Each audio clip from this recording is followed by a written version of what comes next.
ముందుగా ఇలా round shape లో కట్ చేయాలి. దాని తర్వాత దీన్ని సిజర్ తో కరెక్ట్ ఎగ్జాక్ట్ గా కట్ చేయాలి. కావాలంటే మీరు స్కెచెస్ తోనే కాదు వేరే వాటితో కూడా వేసుకోవచ్చు. ఆయిల్ పేస్టర్స్, కలర్స్ పేస్టర్స్, ఇంకేమైనా వేసుకోవచ్చు. Brush pens, colour pencils, sketch crayons etcetera. Even మీరు పెయింట్స్ తో కూడా వేసుకోవచ్చు.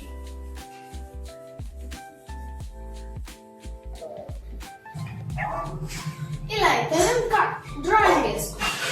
దాని తర్వాత దీన్ని ఇలా ఇలా ఫోల్డ్ చేయాలి. మళ్ళీ ఇంకోసారి ఫోల్డ్ చేసి అప్పుడు నేమ్ రాయాలి. దాని తర్వాత ఇంకోసారి ఫోల్డ్ చేయాలి.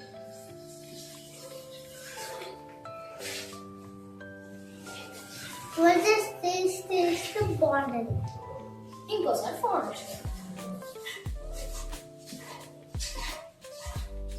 దాని తర్వాత దీన్ని ఇలా కట్ చేయండి షేప్.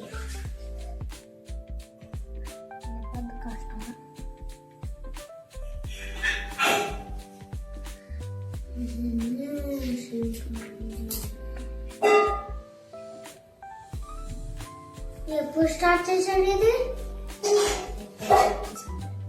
ఇలా కట్ చేసుకో. అప్పుడు ఒక సైడ్ కి ఇలా కట్ చేసుకోవాలి.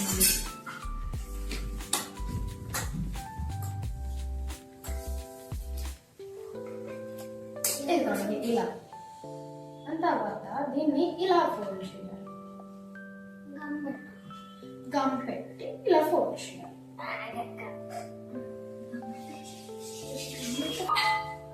ఇలా గమ్ పెట్టి ఫోల్డ్ చేసుకోవాలి.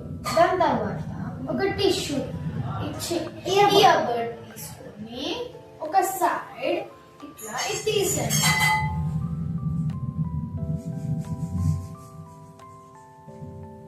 దాని తర్వాత ఒక చిన్న పీస్ కట్ చేసుకోండి.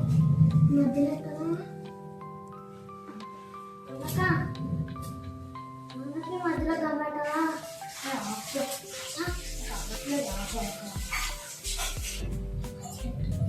దాని తర్వాత ఈ పేపర్ తీసుకొని కట్ చేసి ఇలా ఒక సైడ్ పెట్టుకోవాలి.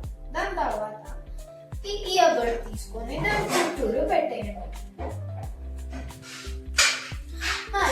ఈ టిష్యూ బర్డ్ మీద పేపర్ చుట్టేసినాక దాని పైన కొంచెం గ్లూ పెట్టండి. ఇక్కడ ఇది దీనికి లోపల పెట్టండి.